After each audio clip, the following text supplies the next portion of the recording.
అందరికీ welcome to my channel. Today recipe వచ్చేసి సొంటెం కోడి కూర.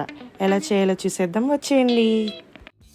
దానికి ముందుగా 2 ఉల్లిపాయలు 4 టమాటీలని పెద్ద ముక్కలుగా వీడియోలో చూపిస్తున్నట్టుగా కట్ చేసుకోవాలి. ముందుగా కడిగి పెట్టుకున్న 1/2 kg చికెన్, అలాగే వీడియోలో చూపిస్తున్నట్టుగా 1 ఉల్లిపాయని చిప్స్గా కట్ చేసుకోవాలి. 2 ఉల్లిపాయలు 4 టమాటాలు నిలువుగా చీల్చుకున్న పచ్చిమిరపకాయలను కట్ చేసుకొని పక్కన పెట్టుకోవాలి. ముందుగా కడాయి పెట్టుకొని అందులో 2 స్పూన్స్ ఆయిల్ వేసుకోవాలి.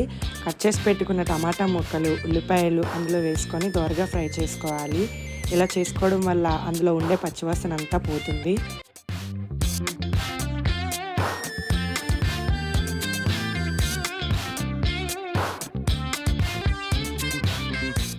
ఐదు నిమిషాల తర్వాత ముక్కలన్నీ కూడా ఇలా బాగా మగ్గుతాయి. వీటిని ఒక ప్లేట్లోకి తీసుకొని చల్లారబెట్టుకొని మిక్సీ పట్టేసుకుందాం.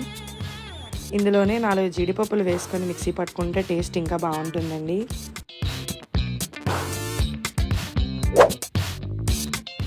ఇప్పుడు అదే కడాయిలో మళ్ళీ ఆయిల్ వేసుకొని నిలువుగా చీల్చుకున్న పచ్చిమిరపకాయలు, చిన్న చిప్స్గా కట్ చేసుకున్న ఉల్లిపాయ ముక్కలను వేసుకొని దోరగా ఫ్రై చేసుకోవాలి.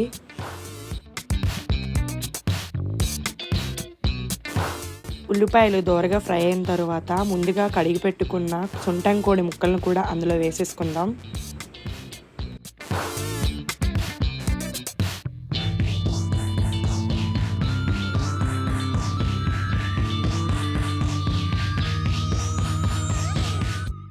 ఇలా ముక్కలన్నీ వేసుకున్న తర్వాత మీ రుచికి సరిపడా కారం, ఉప్పు వేసుకోవాలి. నేనైతే చిన్న స్పూన్ కాబట్టి 5 స్పూన్స్ కారం, 2 స్పూన్స్ సాల్ట్ వేసుకున్నాను.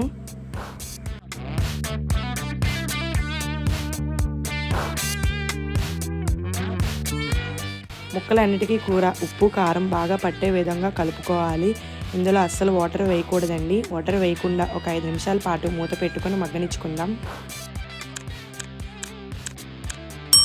5 నిమిషాల తర్వాత మూత తీసుకొని ఇలా కలుపుకోవాలండి. చూసారు కదండి, వాటర్ వేయకుండానే చాలా ఎక్సెస్ వాటర్ అయితే వచ్చింది. ఇందులోకి ఇందాక మనం మిక్సీ పట్టుకున్న పేస్ట్ని కూడా యాడ్ చేసుకోవాలి. అలాగే 1.5 స్పూన్ జింజర్ గార్లిక్ పేస్ట్ని కూడా యాడ్ చేసుకోవాలి.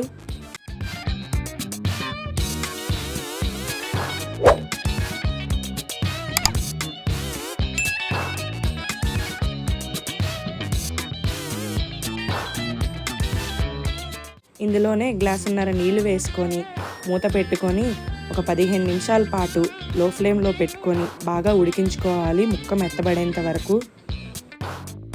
15 నిమిషాలు ఉడికిన తరువాత ముక్క చాలా సాఫ్ట్గా ఉడికిపోయిందండి.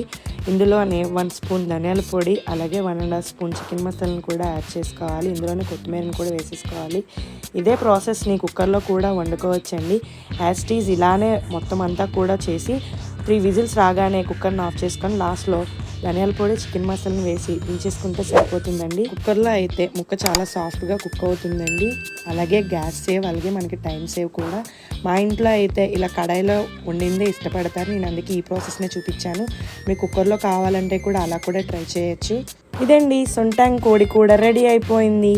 నాటుకోడి కూరకి ఏ మాత్రం తీసిపోకుండా చాలా సింపుల్గా, టేస్టీగా ఎలా చేయాలో చూపించేశాను కదండి.